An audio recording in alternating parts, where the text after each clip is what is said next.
It's a Halloween walk through Central Park, October 31st. Just a couple of days before the New York City Marathon, which tends to be peak autumn colors in New York.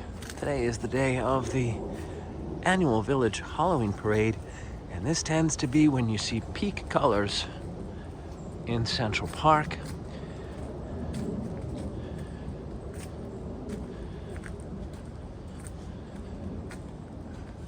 Common areas to visit would be Bow Bridge